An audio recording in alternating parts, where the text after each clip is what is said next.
Welcome to In the Notsam Studio, our conversation series here on the Notsam YouTube channel. If you're liking this video, then tell me by hitting the like button. Subscribe to our channel, hit the bell, and you're going to know every time a video gets uploaded to the channel. And if there's somebody that you want to see, go ahead and leave a comment right down below. My guest today is Diamond Dallas Page, better known as DDP. He's a multi-time wrestling champion in WCW. He's a WWE Hall of Famer. But even more importantly, for over the last 10 years, he's become more famous for DDPY, the program that he's created that has literally saved people's lives. He's got a new documentary on Amazon Prime called Relentless. And if he doesn't inspire you, I don't know what will. I talked to DDP about almost going broke. Bottom line is they wouldn't do it. And I said, well, then I'm not paying it. His first meeting with Jake the Snake Roberts. He goes, yes, what can I do for you? I said, what are we drinking? Finally winning the world championship, only to have David Arquette take it away from him. When I really realized like they were serious, I was like, what the fuck are you doing? Yeah. Like, no. Yeah. And a lot more. Look, the best part about DDP is with all of these attributes, he's like the one guy who's actually not full of it. And that's why today, DDP is in the Notsam Studio. If you don't know him by now, I don't know where you've been. Wrestling icon, and more importantly, somebody that moved past wrestling to just stay in the wrestling community, but from within the community change lives, both inside and out. It is so fun talking to this man because I feel like every time, when people first get to meet this person, they're a little suspicious. They're like, I don't know. This can't be real. This can't be real. But I'm here to tell you, I've known him for years now. And it's the real deal from the creator, the CEO, the man in charge of DDPY, Diamond Dallas Page. What's going on, man? Dude, I appreciate that intro there because, a lot of people, I got to tell you this story. About before COVID, every 3 months I would do like an open house at my DDP Yoga Performance Center, right? And that day, I'm going to take pictures with people and, say, I don't really sign autographs, but I'll do pictures with everybody. But people are really coming in because they know they want to see what this is about. They want to, they want to feel good again. They want hope, and I get up there and I just tell my story. Mm-hmm. And then at the end I do Q&A and then I take pictures. And there's just one old boy, he's got to be 70 years old. And he's off to the right and not socializing with anybody. He's just watching me the whole time. And at the end, he finally comes up to take a picture with me. He shakes my hand. He goes, I came here today because I was going to prove that you were full of shit. And he said, I am so sorry. He said, you're the real deal. And he not only shook my hand, he gave me a hug. And he goes, I'm going to do your program. He goes, I already know. I don't have to ask you. I know it's going to help me. Because we created that whole rebuild thing about 2 years ago. We've never really pushed it, and we're going to, but we're doing so many things. We haven't had the time to really focus on it. But for people who are immobile, for people who older, like I'm older now, but I stay in incredible shape. And that's the key. When you have it, keep moving it or you lose it. And this old boy, you could tell, and he was like a bricklayer or something. He was a hardworking, blue collar cat. And his body was beat up. And, our workouts in our rebuild program start off in bed. Like, you can't get out of bed. Guess what? I just eliminated your excuses because I'm going to help you get out of bed and then sit in a chair and then work out there. And I'm going to get your heart rate jacked up. You're going to burn calories and get mobility. And then I want to use a chair to help you get up and get down, to build your strength, all this shit. And he's seen me talk about all this shit. And he got it. And about a month ago, he came by the PC and we're not open now. Mm-hmm. And I just happened to be there. And he was like, DDP, And I was like, yeah, I remember you, man. You came, and he goes, I just wanted to thank you, man. He goes, I feel so much better.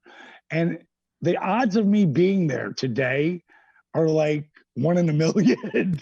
So him coming by and doing that, that was super, super cool. That's the kind of shit that really makes my life, you know? Well, yeah, and I mean, that is something that I look out for. I'm more by nature, I'm a little more skeptical like that guy would have been. And especially like when you're dealing with people that come from the wrestling business. This is a business built on carnies. This is you, and you see Right. you see a lot of workers, you know, and working, quote unquote, isn't about what's going on in the ring. A worker is a worker is a worker. Right. And I mean, Right. I've seen it 100 times, and it's like it's cool. It is what it is. I'm just kind of aware of it.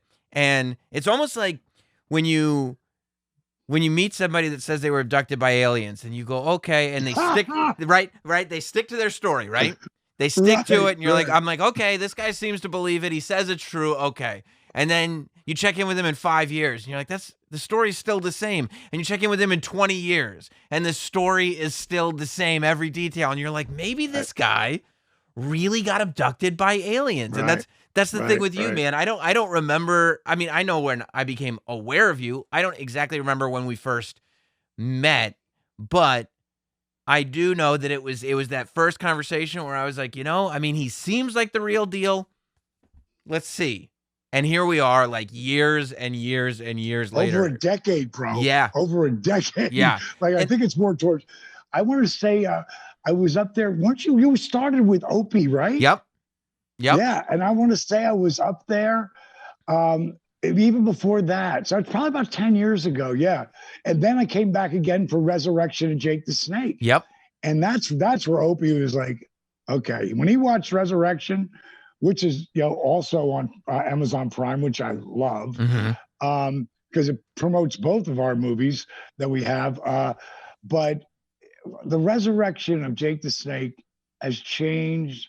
Like, I can't tell you, like, I get a small portion of people telling me how, you know, they got their father back because they saw that movie and he wanted to change his life and, like, you know, start to own his life and, you know, get off the, you know, the booze. And there's people who can drink, and then there's people who should never drink. Like, they shouldn't even take a smell it. And I have so many of those friends who are like that, and most of them get it, you know, but sometimes it takes age. Yeah. Sometimes it takes losing your family. Sometimes it takes being in jail. You know, it's like, Well, you know, it's a shame that it gets to that, but that's the addiction and stuff. And that, when you say workers, like, and nobody was a bigger worker than Jake, you know, like, yeah, I never told you this, but I tried wrestling when I was 23. And I had 3 matches. I sucked. It was 1979. I hurt my knee, and I had to take some time down from training. And I got a job running this little rock and roll bar, but it was my first time actually running a little club. And it was bars on both sides of the street. So it was like 3 bars in one, but I was just working one of them. And I'd been in the bar business for 5 years then. And now I'm running this place. So the booze, the broads, and the party, boy, I forgot all about wrestling. And then it blew up huge in the 80s, of course. I was so mad at myself, Sammy, that I didn't put the work in.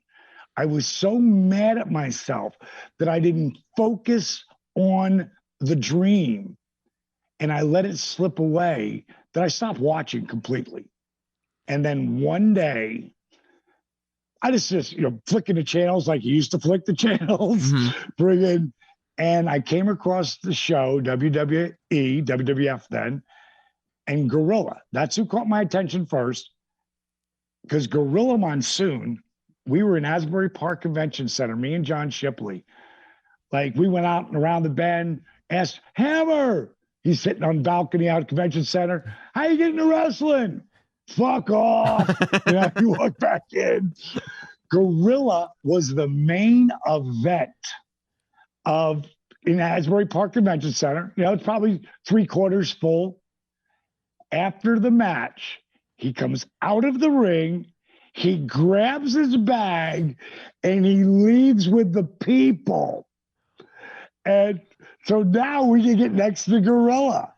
Gorilla, come on, tell us. I mean, how can we get arrested? We need something. We're gonna bother and help. Please, man, we love this shit. And he gave us this name of Tito Torres, something like that.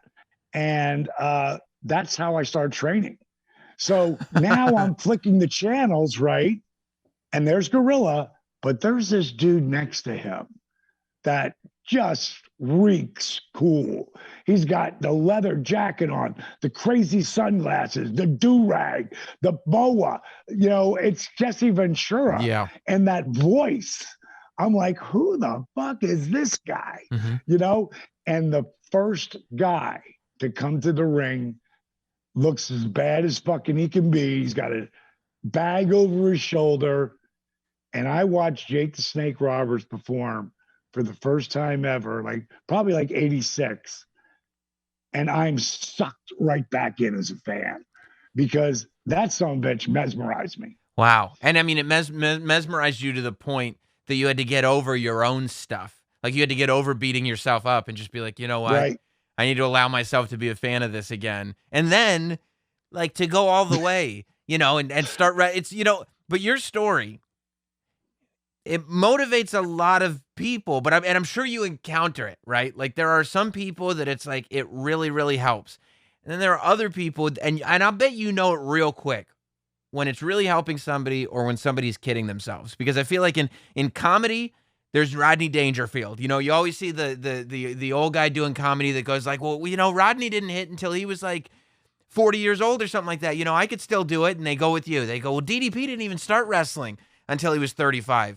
And I hear that story a lot. And I know that I will look at somebody and I'll go, yeah, but are you going to work the way that DDP worked? Are you really, are you going to claw and scratch? I mean, if you're a real wrestling fan and you really dig into your wrestling story, it's not like you start wrestling at 35 and you're just like, oh, he was right under our noses. This guy's great. Let's make him champion. I mean, it was the entire journey. And I was thinking about this today, all the way through your WWE run, I would imagine that you never stopped fighting and working I doubt there was any time in your pro wrestling career that you were like, all right, I did it. I can coast. I can rest on my laurels now. No, because when you start at 35, let me just finish that Jake thing. I don't want to forget yes, where I was please. going with that. Yeah. Jake pulled me in because of his work. That was first. He's so real. I'd done it. I had 3 matches, so I'd done a version of it in the 70s. But that guy's real.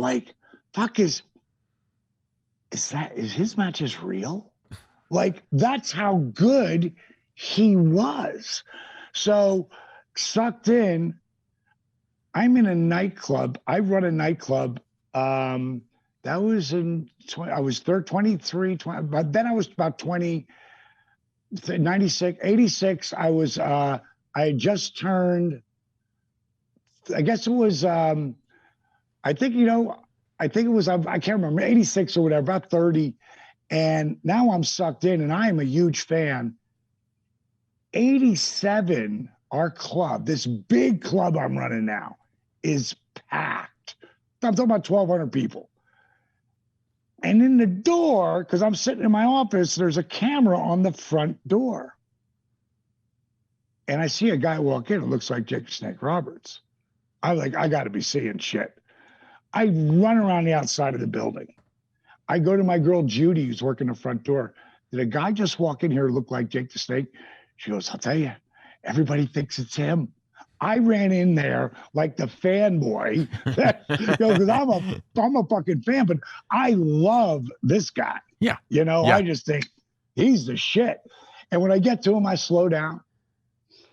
And, he's waiting for a drink because it's 3 deep at the bar. There's 6 of them, And I said, hey, man, you Jake the Snake Roberts? Who wants to know? I said, the guy who runs this place. He goes, yes. What can I do for you? I said, what are we drinking? And that's how Jake and my relationship started. And I got to show you this. He would tell everybody, all the boys. So these are just this is my favorite picture ever. Yeah. Can you see that right there? Oh yeah. With that head of hair. Oh yeah. With you pouring the liquor in. Yeah. You see that faces? Yeah. You see that? The $1 Million Man. That's brother. great. Is that classic? This right here is Shawn Michaels and fucking Marty Jannetty in my club. They're just coming through. You know, the Bushwhackers. Luke's the one who got me booked. I didn't get booked. The car got booked for WrestleMania. WrestleMania, because they were looking for a car that was like that. So the bottom line is, that's where Jake and I's relationship started. And to see where it went, you know, and when going back to being workers and Jake being one of the biggest workers ever. Yeah. It was so important to me in the resurrection of Jake the Snake that everything was raw. Like, if something started happening that I could see and we didn't have cameras, I'd say, stop. Nathan, Steve, somebody come running. Boom, they knew. Boom. I go, so what just happened here? Because I didn't want to, if you tell somebody, it's like, no, most of the magic happens when you turn off the camera, right? Yeah. Like, that's when the magic happens. My guys knew you never stop filming. I don't give a shit. If everybody walked away and nobody's there, okay, turn it off. If Jake sits down or I sit down or whoever I was with, have those cameras rolling as you're miking us. Mm-hmm. Because we don't know what's going to come out of our mouths. Yeah. And that's the raw stuff. So, like, to your credit, talking about like the biggest workers ever. Yeah. And now we're doing stuff that's so reality based and real raw authenticity. It was really important to me. Well, that we always had that. Something I found amazing. So you have a new doc out that's called Relentless, which is basically the story of DDPY. And I was watching it, and in the beginning, I was like, okay, I mean, I think I know this story, but I'm going to watch it. You know, I love Dallas, so I'm going to watch it regardless. And it wasn't until you got into some of the stuff where I think it was more difficult than you ever let on. Because I remember, like, YRG was the original. It went YRG, Yoga for regular guys, and then DDP Yoga, and then DDPY. That's kind of the evolution of this thing. But, like, watching this Relentless documentary, it was the first time that I realized that, like, you almost went out of business doing YRG. YRG was not a financial success. Oh. You know, when people tell me, you know, I have so many people, I realize that so many people, you know, get the program and then they're afraid to do it because they're afraid to fail. Mm-hmm. You bought it. Come on. Use it.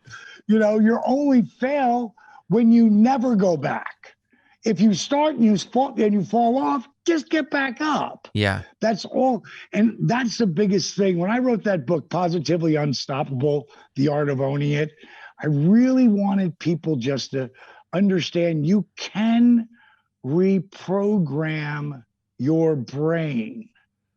You literally have the control. But just like when you said, is this guy, DDP did it at 35, and you said, but is he going to put the work in? You know, Rodney Dangerfield never stopped. Right. He always, and he bombed a bunch. And you notice as comedians, every comedian bombs. Every wrestler bombs. Yeah. You know, and it's all about, what did you learn from that? Yeah. And you got to keep working. And when people got my program and they don't do it in the beginning and something sparks them and then they do. And then they get themselves around people of like-mindedness. We've got this site on Facebook that I had nothing to do with except for people had my program. And DDP Yoga, one word. One guy started it for a group of guys that they could, talk and shit on Facebook because it's all over the world. Mm-hmm. Now it's got over 57,000 people that are active as hell and they help each other. It's like, I mean, honest to God, Sammy, I never have to do another thing the rest of my life because I've been so blessed by this, but I will never stop working at helping people find themselves. But how do you get past? So when because they show you're doing YRG, and even when you were doing YRG, you were promoting it just as hard as you've ever promoted anything. Like you take your DDP brand, right? You take this persona that everybody's gotten to know on television, and you're like, okay, well, every time you see me, I'm going to be pushing this thing that I'm doing because this is what I want you to associate me with. I've got to believe that it had to have at least crushed your mind because they're showing in Relentless, they show that you get to this place where you're like, this is the last $100,000 that I have. Like, this is it. This is all the money. Like, you get to this place where you're like not paying the mortgage because you're just like, well, just don't pay. They'll work out something, Well, it was Obama back then. It was 2007. And my mortgage in LA went from take the $2,600, which now doesn't sound like a lot today because inflation, but my taxes and everything, it was all costing me over $5,000 a month. And you have to understand, Sammy, that everything I had done since I was successful in professional wrestling, I owned. Like I owned my home. I didn't get it to the bank. I owned it. I owned my cars. I had no debt. And then my wife wanted to buy, my first wife, Kimberly, wanted to buy this condo because everything kept going up and up and up and up and up, and I'm thinking, I keep saying, no, there's a ceiling. There's a ceiling there, but I went with it. And we know what happened. Well, now that $2,600 became $4,300. Plus the taxes, plus everything. And I was like, can I refinance? And I wasn't making any money. Right. But I still had money. And they were like, you have enough money to pay. I said, but I'm not making any real money right now. You'll still get your money. Like I had an automatic withdrawal. Like it wasn't like you had to wait for the money. It was there. Right. And bottom line is they wouldn't do it. And I said, well, then I'm not paying it. Boom. And I cleared my money out, put it in a different bank. And I just stopped paying. But so did everybody who ran into that. Yeah. Like we're about to run into that and it's happening right now. And it's for whole different reasons, but it's in a whole different world right now. And back then, I just didn't pay. And when that Obama thing went through, you didn't have to pay any of it. I short sold that place. And probably when it was all said and done, I probably lost 100 or something like that. I would have lost 4 if I would have kept with it. Not 4, but probably $1.50 on top of that. So probably 2. Yeah. But I short sold it for $550. Right now it's for sale for $1.4 million. But again, that it got me out of it. It got me away because I hate to have debt. Sure. And because it's too much pressure on having to pay for something when I could, I bet on me. And I was $548,000 in to, what today's known as DDPY before I made a dime, before I actually took that salary. But do you get to a place where you're like, okay, like in the beginning, this idea totally makes sense and it worked for you and it's literally worked for everybody that you've tried it on and you believe in this thing and you bet on yourself and you've got the work ethic and you've got everything. But once you've put in almost $600,000, you're sitting there going, this is not a business that has to make a couple $100,000. I got to make $1 million with this business just to break even and make some money. I mean, it's a lot tougher to come up with a business like this where you go, no. to be successful, this has to be a 7-figure business, not to be successful, we have to sell a few DVDs. Well, how I had it figured in my brain. Remember, the story you tell yourself is everything. Now let's just talk about the downtime. I thought about that at 200,000. Right. I thought about it at 300,000. But by the time I hit 300,000, like Arthur's video went viral. The disabled veteran video went viral in May of 2012. But I did that work with Arthur in 2007. And he and his son and I put together this version that Steve Austin loved. He actually liked it better than Steve's. I didn't think it was better than the version, Steve, you came up with, but it was still good.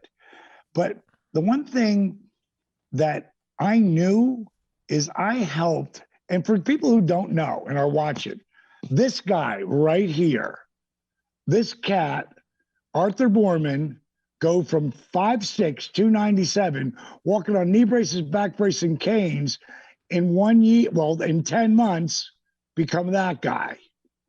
From that guy to that guy. These are my favorite. These are the 6 pictures I have everyone take. From that guy to that guy, from that to that. This is my favorite picture, Sammy. This one right here of him in a catcher position, and his son is holding him. I'm like, Arthur, why's your son holding you? He goes, well, because I'll fall. Not in that picture. Wow. From this guy to this guy. Now, in 10 months, he lost 140 pounds. More importantly, he lost those knee braces, back brace, and canes to walk again. But not just walk, but run. Dude. On his 1-year anniversary, you've never seen this picture, Sammy. Let me because see. I very rarely show the next one. Yeah. This is him and his 6. Arthur's 5'6", taking a picture with his 6'2" son. Oh my gosh. Standing on his back in plank position. You see, I knew I had that. Yes. I knew that Arthur documented everything. And I knew it was real, because just getting up in the morning, like I created a workout that's 10 minutes or 12 minutes. It's for the NXT crew. It's for, AEW, WWE, but I developed it because I worked with so many kids down at NXT for WWE. And I said, if you just do just this one 12-minute workout in the morning, you'll feel like a different person. If you do it before you go in the ring, you will feel so warmed up, the chance of you getting injured have dropped dramatically. And I got a lot of them who do it. When I do that in the morning, I swear to you, I've said it 1,000 times over the last 20 years. It blows my mind. Like, this shit really works. Like, I go in a catcher position and try to bring my right forearm down to my left, and it's like 6 to 10 inches away from the ground. But I keep doing it, and I keep going back and forth, and then my forearm's on the ground. And it's just repetitions. Let's talk the Tom Brady about repetitions. Let's talk the LeBron James or Stephen Curry. Like, when people see Steph do one of those crazy shots that he does, and there are people I know think, man, that's the luckiest shot you've ever seen. First of all, if you understand it's all about the reps, that's probably the 7,000th time that Steph has shot that shot. Right. In his life. Right. It might be the 7,000th time. Yeah. And they're creatures of habit. I talk about it in Positively Unstoppable all the time. Repetition is the mother of learning. Like, when you first started, when you first got the helm to be this guy on the air, you were second guessing yourself. Well, today you just fucking boom, boom. We're on. We're having a conversation. Right. Yeah. And Reps. and that's that Malcolm Gladwell thing that, anybody that's an expert at something, it's because they've done 10,000 hours of it. It's because they've done it over and over, and they've got that experience. And it's that thing of like, you realize, you know, you talking about making mistakes and comedians bombing and wrestlers bombing and stuff. Like, I think that's a pretty important concept, because I don't mind making mistakes, and I definitely don't mind other people making mistakes, but it's once. Like, that I feel like is the difference in people, and that's when you continuously make the same mistake. It's like, what are you doing? You're not thinking about it. You're not taking anything away. Like, what do you think? It's somebody else's fault that this is happening? But there is something like really rewarding about making a mistake, knowing exactly what went wrong. And then it could be years after the original mistake is made, where the situation comes up again and the mistake doesn't get made again. And you go, yeah, I did. That was the takeaway. That's why that happened. Let me tell you a story. And if I've told this to you, cut me off. Did I ever tell you Cody Rhodes' story about him telling me his sophomore year that he's not playing football? Now, did I ever tell you the story? I don't think so. So Dusty coached Cody through everything, and mainly because he didn't get a chance to do it with Dustin. And him and Dustin for a long time had a lot of tension, but that eventually all worked its way out. And, you know, because he loved his old man. And Dusty worshiped Dustin. And he didn't want to make that mistake with Cody. And so I went 3 different times as he's playing football as a little kid, right? The coach did too, because I'm Diamond Dallas Page there, you know. And so sophomore year, that summer, I said, so when you're starting football practice? He said, you know, I'm not going to play football. I'm like, what? You love football? He goes, yeah. He goes, but I really think I could excel at wrestling. Not this year, not my sophomore year, but my junior year, I'm going to win the states. I was like, wow, that's a bold start. I always called them back then, bro, Young Buck. That's always like, what's the that's odds irony? of that? Yeah, right. Always Young Buck. You know that's going to take a lot of work. Like, he got that early on. Well, that next year, bro, I called him when he's 11-0 and 20-0 and 30-0, and at one point, I called him up. He's like, "Oh my God, Dallas, Eyewitness News just left. They interviewed me and Dad, and we're in the AGC, the Atlanta Constitutional Journal, and got it. You just don't know. It's got to go. Whoa, back up, Young Buck, back up. Well, I don't know. I kind of think I was a 3-time world champion. I might have an idea." He goes, "Come on, D. I'm not saying that." I go, "Listen, keep your feet on the ground, brother. That's all that matters. You got a bullseye on your back. You're undefeated. If you are in the state finals," I lived in LA at the time. I said, "I'll be there." He goes, "Seriously? You'll come back?" I said, "I'll be there." And I was. And I watched that kid go 48-0. And I originally started mentoring him because of what his dad did for me. Like I always tell everybody, there is no Diamond Dallas Page without Dusty. Check this picture out of me and Dream 33 years ago. Oh my God. I love it. Oh, I love it. That a great picture. Yeah. Dusty, here's another one. This is one when I'm in the prime of my career, just killing it, and him just at my right side at all time. This is me and him smoking a cigar, drinking some beer. Awesome. So Cody goes 48-0, right? Yeah. So now his senior year. Oh, that summer. I gotta bring this too. I love the that pictures. Summer, this is great. That summer, I bring him to LA. That's like his present for friggin' going for winning the states. This is a picture of me, him, and Terry Crews. And I told him, now remember, this is 20 years ago. I said, "You watch that guy, Terry Crews, he'll be one of the biggest stars in the world." And look what happened. Yeah. This is with him, with Rob Zombie. That's awesome. and Look my at the ex-wife Kimberly. and look at the frosted tips on Cody, huh? Look at Right. Man, that's so, awesome. So I brought him out to LA. It was a magic time. And then he went back, and then he got his senior year, and he's got a bullseye on his back, right? Yeah. And this is all about mistakes. You know, what did you learn from? That's what this whole story is about. So my buddy Marlon, who talks to him too, calls me up. He goes, "Hey, Cody lost." I go, "Really?" I go, "Okay, let me call him up."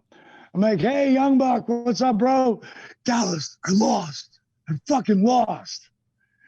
And I said, "Thank God." And he said, "What?" He said, "Why would you say that?" I said, "Code, you think you learn anything from winning, bro? You learn from losing. You learn from falling down, making mistakes. You see, I know you know what you did wrong. What did you learn from that?" And then he told me. And I said, "So let me tell you, would you rather have been 44-0 and met this kid in the quarterfinals and he beat you there?" He's like, "Hell no." I said, "Here's the advantage you have. That guy thinks he beat Cody Rhodes. He doesn't know you. He doesn't know what work you're going to put back into that." And what Cody figured out after that was that a lot of kids knew they couldn't beat him, but they weren't getting pinned by Cody. Like that was it. So they tried everything. And once he realized that, after he took him down, he'd stand up and let him up. And then he'd take him down. And then he'd let him up. And That's he'd take him down. He got in the sickest, craziest shape probably ever. And I flew in, and I went down there with my daughter, Brittany, who a lot of people will see in different videos with me. And that's Oakley's mom, my granddaughter. And we're in the stands. And in Georgia, when you're in the state finals, you could have your 5 family members sitting on the mat at the ring. And when he saw that I was up in the stands, "Dad, get Dallas down here." And he brought me down. I think Grandpa had to split, but somebody did. And he faced the same kid who beat him. It's great. And he ate that kid alive. Did he do the same technique? The takedown, stand up? No, he didn't have to do that. There was a real fight. Those other guys were just, those guys were jobbers for him. Right. Enhancement guys. But this guy was the real deal. And Cody beat him. I can't remember what it was, but he beat him by over 5 points. There was no pin in it, but he beat him. And that was his first loss of the year. So he got it back. He got it back. But he learned from his mistakes. To your credit, what you were saying before, Einstein's definition of insanity is doing the same thing over and over and over again and expecting a different response. Like, God doesn't put those walls up in front of us. I don't believe. And I'm a big God guy. But God doesn't put those walls up in front of me to keep me out. God puts those walls up in front of me to make me see how much I really want it. And that's what I've learned through everything that I've ever been through, and Relentless. And if you guys are watching it, listening to us, you want to be inspired. It's really like the story that happened in my life, from me blowing my back out to where we are today. And Jericho's in it, and Stone Cold's in it, and different other guys who went through the journey with me. And what's really fascinating to me is I've had 3 of my best friends, who know me inside and out, who have called me and go, "Dude, I never knew. I thought I knew everything. Yeah. I didn't know you were going through that." It's not like you get on the air and you go, "Well, I've got another 100,000 in here, and I don't know if this is ever going to work or not." It's not good marketing. Right. Yeah. No, it's going to, I see, I'll tell you something right now. People always, I have a lot of people obviously lose weight.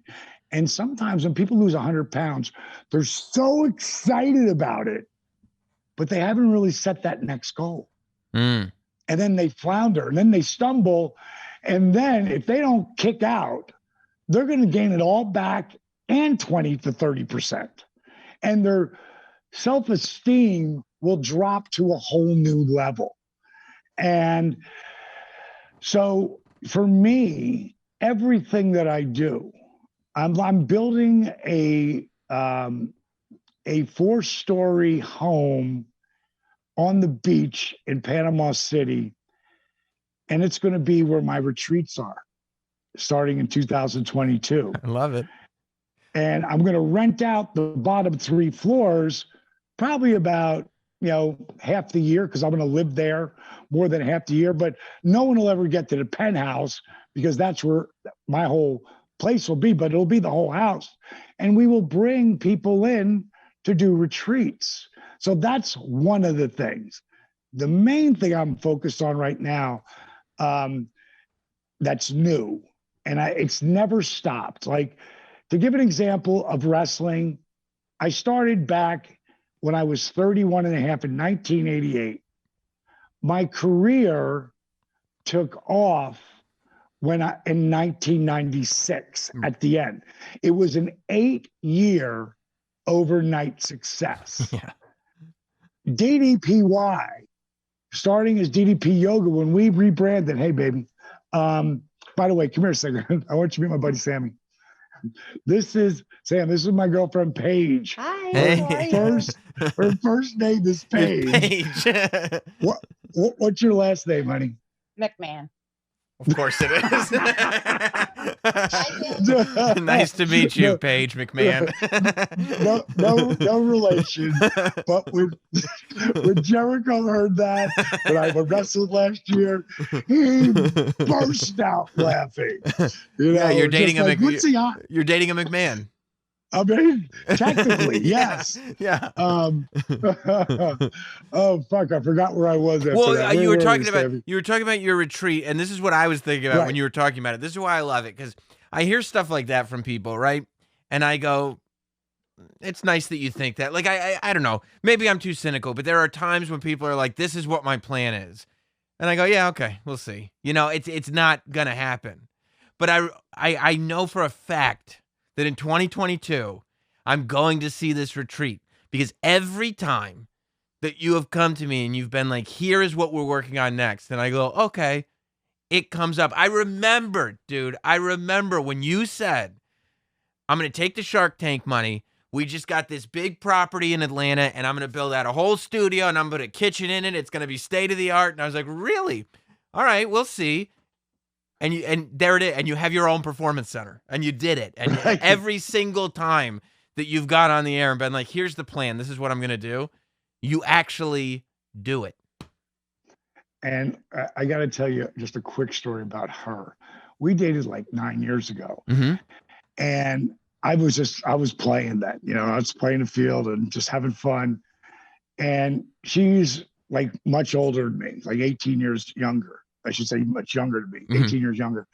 And she runs triathlon. I mean, not triathlons. She runs those 100-mile races. She doesn't run them today, but 9 years ago, 100 miles, put a backpack on her back and run through this canyon, 170 miles in 6.5 days. Climb Mount Kilimanjaro, climb all the 7 summits, like shit like that. And my first wife, I love her to death still. We're best friends, but she left me for a younger guy who could do more stuff because we couldn't do enough things together, when we sort of drifted apart. I don't blame her. It's who she needed to be with that time. And we're still best friends. And I totally understood it. But I figured Paige, because Kim is a warrior athlete, but she's like a wallflower next to Paige. So I didn't do, I chose a different path. And what ended up happening, one of the things that she had told me, she had the big 6-figure job in New York City, blah, blah, blah, making great money, but she hated it. And her mom got cancer.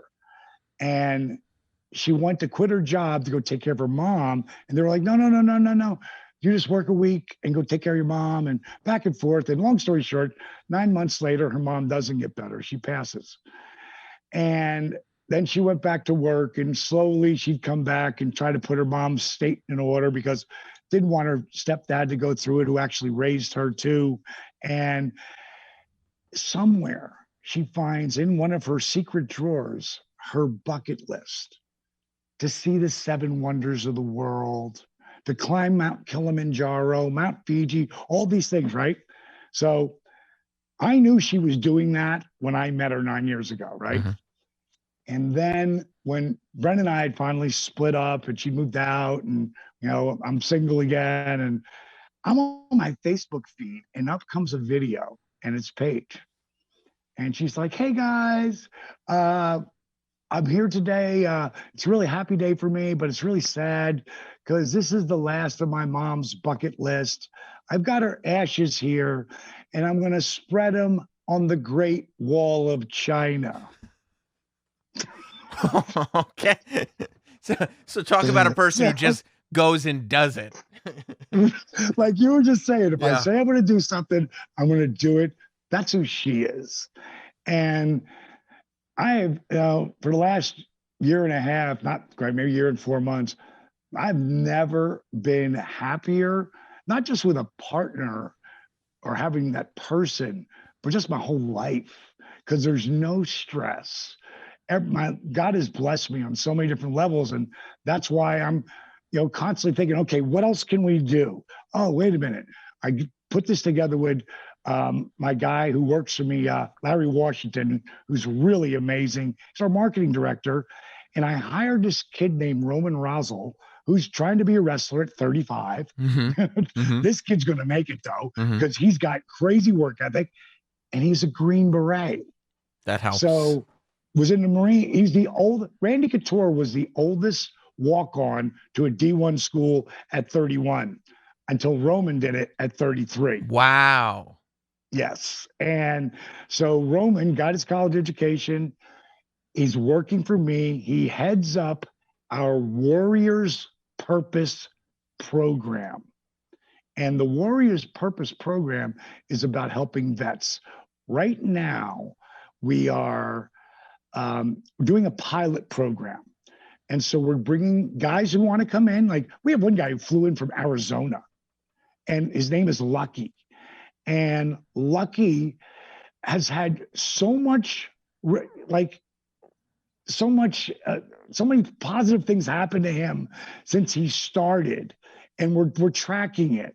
But anybody who's listening to this, if you're in the Atlanta area or you're going to move there, we don't charge. We're not open to the public, but I'm open for vets. That's awesome. And Roman does a class at 8:30 or 8, what do they call it? 8:30, 100 hours. I was going to say that. And at 1,300 hours, he does another one. And after that, they sit around and they talk. And you just have that, that support group. And we're getting in partnership with, I don't know if you've ever heard them before, but they're called Grunt Style. And Grunt Style is a very big, huge t-shirt company, and they do all that stuff, but they're super veteran oriented to help veterans. And so that's one of the things we're doing right now. So when you say like, what do you guys got coming up? That's one thing.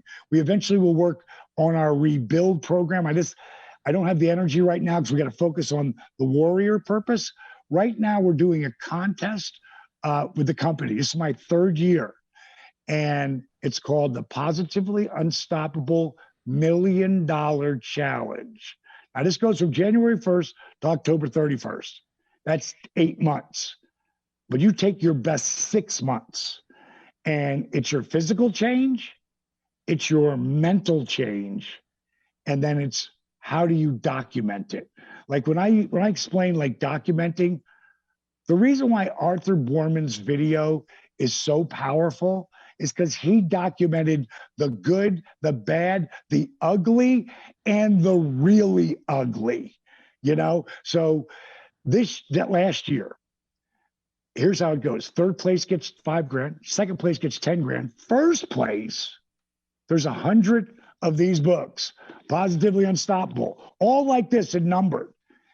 You pick the right one of them got $1 million in it. What? $1 million. It's kind of like, think of it like this. They do the hole-in-one tournaments, right? Uh-huh. $1 million, get a hole-in-one. They're paying insurance. Like the entire thing between prize money and everything costs me about $100,000. Okay. But it's $100,000 that is helping inspire people because they're not really coming there to win the money. If you go to positivelyunstoppable.com, you can sign up and not only sign up for the contest, you can also see Relentless because Relentless is up. If you don't have Amazon Prime, it's up there on positivelyunstoppable.com. Now, I got to tell you about this. So, I mean, supposed to be 3 finalists, right? Mm-hmm. I couldn't pick 3. When we took it down from 5,000 to 1,000 to 100 to 10, I couldn't pick 3 and feel good about it. And everything I do in my life, I got to feel good about me. Mm-hmm. If it costs me more money, I got to feel good about me. So instead of splitting the money, I threw another $5,000 of my own money in and had 2 people that were going to be in 3rd place, a 2nd place, and a 1st place. And because any one of these 4 finalists could have won physically because each one of their physical transformation was unbelievable. So then I go to mental transformation. That's where Positively Unstoppable comes in, about rebooting your brain and changing the story you tell yourself. And every one of them could have won. So it was just like, I couldn't have asked for anything more. That's why I couldn't pick 3. You know, 4 was tough. Yeah. So now it came to documentation. And the 2 guys, Justin Dobbins and Scotty Boots Jorgensen, they didn't do as much documentation. But I got to tell you, Scotty lost like in 6 months, 95 pounds. But the guy, Justin Dobbins, he had started 22 months. In the first 12 months, he lost 100. He was 6'7", 698 pounds.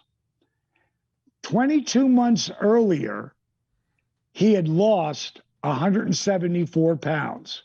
So he was 524 going into starting our program.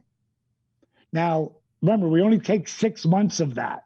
We don't take the whole year or 20 months or whatever, just 6 months. Over that period, he lost like 82 of the really hard to lose pounds. Mm-hmm. Bottom line is, in 22 months, Justin Dobbins lost 401 pounds without surgery.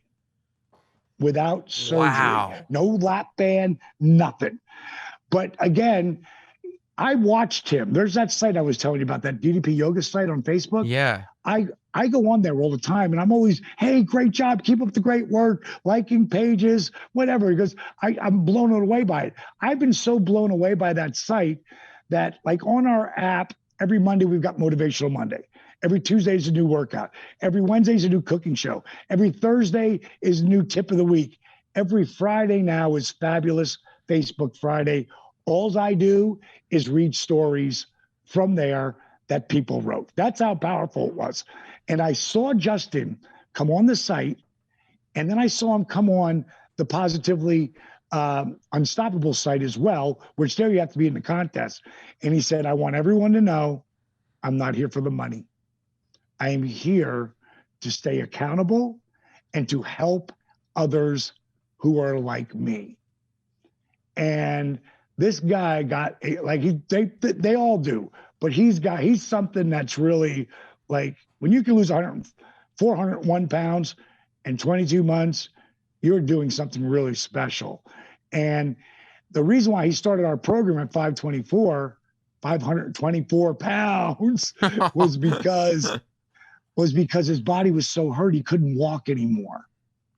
That, he's not a kid. Yeah. So he's in his 40s. So his knees, his back, his hip. So he started doing a program. You see this guy go now? He's a fucking stud. and his shoulders and his arms. Now he's got that loose skin, yes, but if you saw him from here up, you go, that dude's jacked.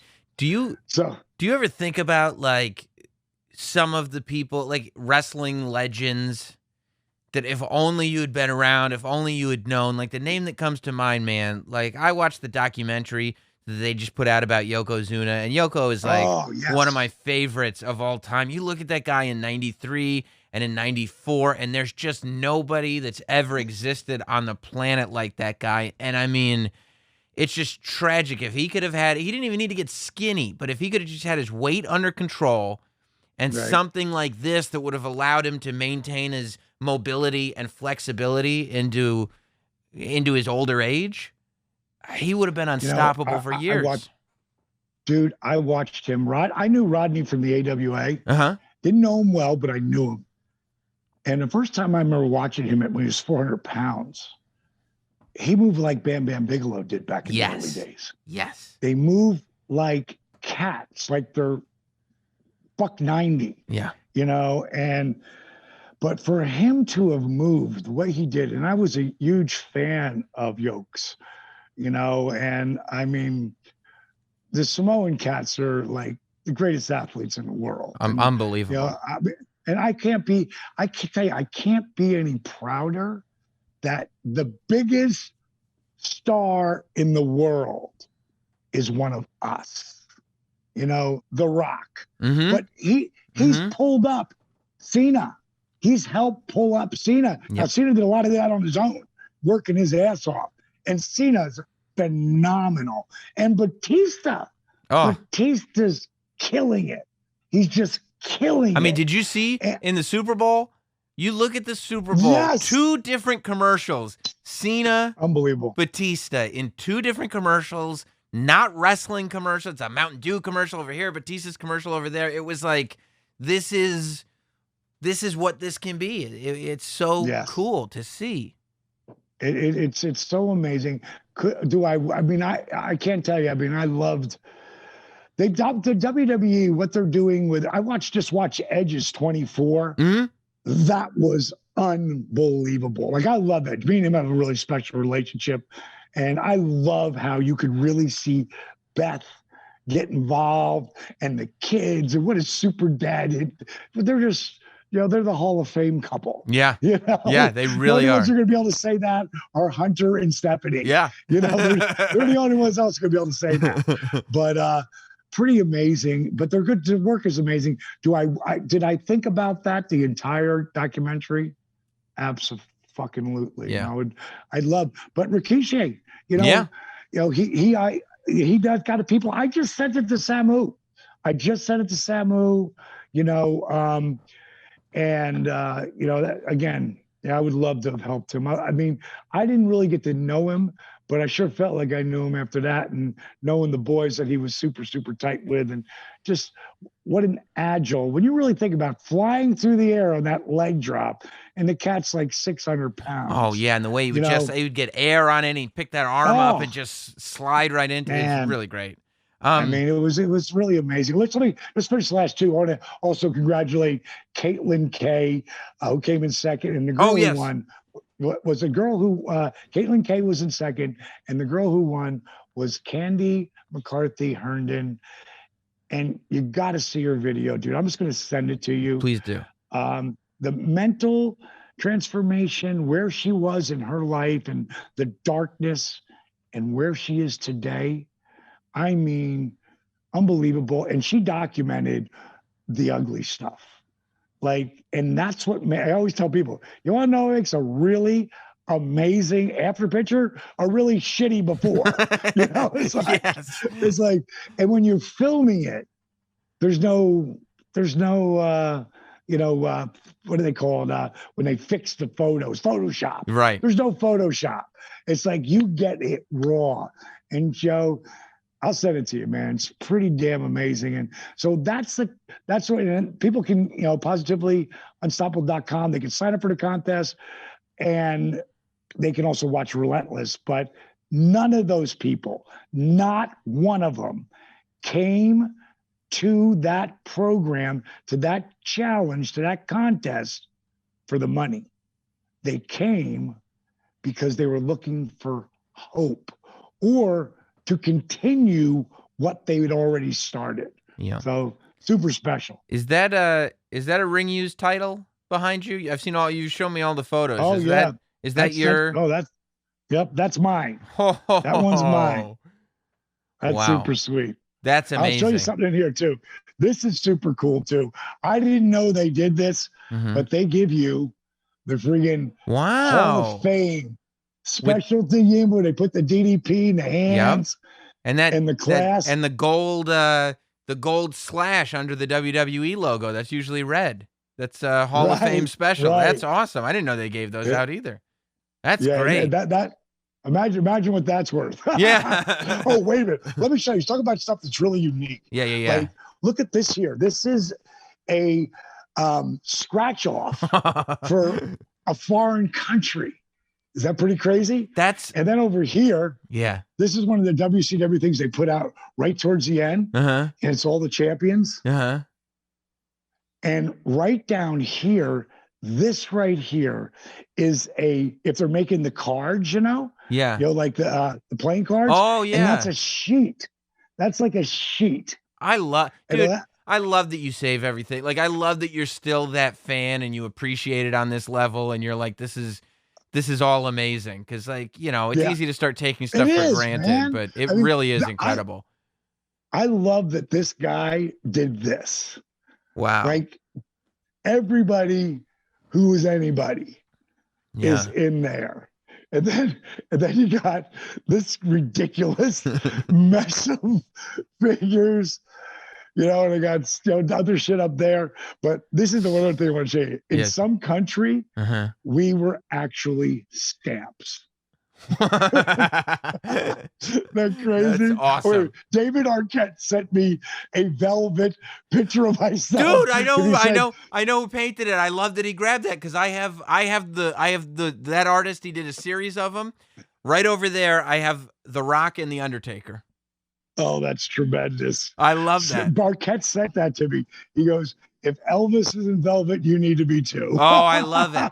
I love it. So speaking of Arquette, by the way, before we wrap things up, this is one that I wanted to ask you, and it made me think of it when I saw your title right behind you. That I love that you still have that title. But, there's been people have been talking about David Arquette a lot recently because of the documentary that he put out and him, getting back on the indie circuit and everything. And people always talk about that WCW title reign, and they have their opinions on it and everything. But what I think what not enough people talk about is the way Arquette won the title was in a tag match, which meant he didn't have to pin the champion.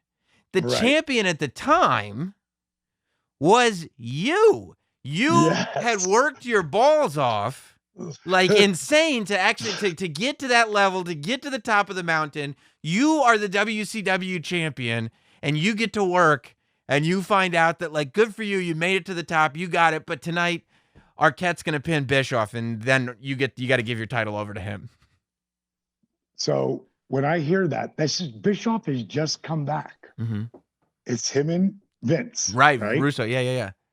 And when they say it, I just start laughing.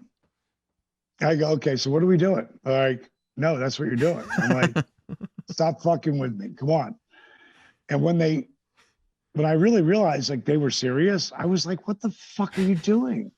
Yeah. Like, no. Yeah. That doesn't work. Like, we can't do that. Yeah. And they're like, listen, this is going to get us exposure, blah, blah, blah. I go, but it's not going to be good exposure. And I fought as long as I could, but hey, dude, I'm an actor. Right. And I mean, it's interesting that you fought that one.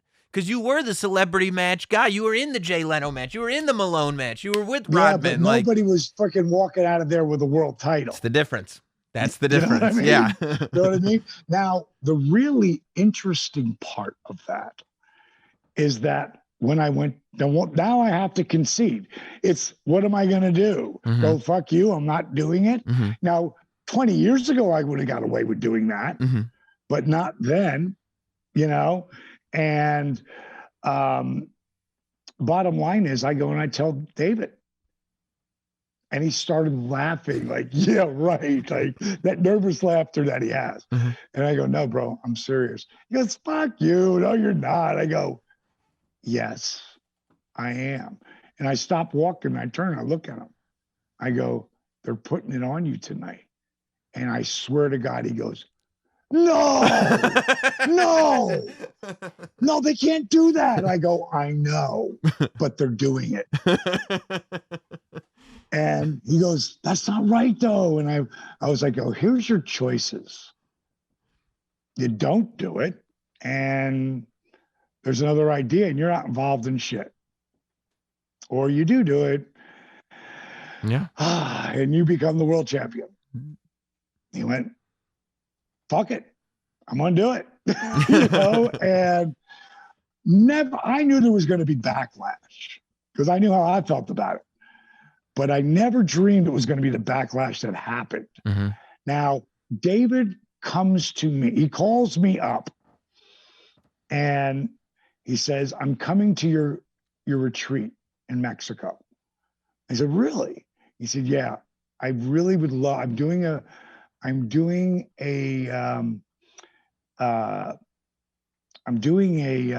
documentary and I'm getting in the ring and I want you to be my Yoda. I go, what do you mean you're getting in the ring? He's like, you know, everybody busts my balls about, you know, being the world champion. He goes, I'm sick of it. He goes, I'm sick of it. I'm going to do what I should have done in the beginning because I respect this huge. He said, I'm not out there. I don't want to win. Let him kick my ass, but I'm going to learn how to work. I've got a ring in my back. Yeah, I'm working with RJ and blah, blah, blah, blah. And I'm like, are you serious? He's like, yeah. He goes, will you be my Yoda? I said, I'm going to be straight with you and just say what I feel. He said, I don't care. I want you to. So that's how it started. And I got to tell you, all the people I saw Mm-hmm. who are out there today and are fans, they loved David Arquette. Yeah. They appreciated what he was doing. He wasn't out there beating anybody. He was out there putting his body on the line, and he almost got killed with that one slash that he took. Yeah. You know, and he probably killed his acting career to a certain degree, Mm-hmm. you know, but Dave was a great actor. I mean, he's a really great actor. And the interesting thing, Cody was here with me 2 weeks ago in my office, and he said something about Ready to Rumble. And I said something, he goes, you know, there's a big push online to do Ready to Rumble 2. And I went, really? He goes, you don't know about it, do you? I go, I don't know anything about it. He goes, it's huge. Like, it's everywhere. And it just got my brain thinking, you know, I thought, we'll see. Yeah, I love it. I got, you know, let me just think about that. And where could that go? Yeah. One of the other things I just want to just mention, Yeah. this summer, might be this fall, but I'm pretty sure it's going to be this summer. I've got my own show coming out on Netflix. It'll be a Netflix original. Wow. It's called The Guardians of Justice, and very, very dark superhero, and it's done in a way that all I will say for right now is no one's ever seen anything like this. And once it's ready and it's done together, I'll put it together, Sammy, and get you a special screening. And when it's about to come out, I'll make sure you're one of the first people to see it and that I sit down, and because it's going to blow people's minds because it's so, they've never seen anything like it. And I'm really proud of it. So yeah, man. I can't wait. I mean, I could talk to you for hours. So I mean, we'll continue with that. Yeah. I can't wait to continue on the conversation. And I'm a fan of your acting because I'm such a Rob Zombie fan that like the Devil's Rejects is like the greatest Rob Zombie movie ever. So to me, that movie is like horrors Reservoir Dogs. Yeah, that's a great. Yeah, I love it. I love it. Like, Well, Relentless is the new DDP documentary. Check it out. You can watch the real journey that YRG went on to become DDP Yoga, what is now DDPY. And I mean, you know, DDP, I don't need to tell you, but it's remarkable. You keep helping people and you keep fighting this good fight. And it's really, really amazing to watch. So I appreciate you giving us the time, man.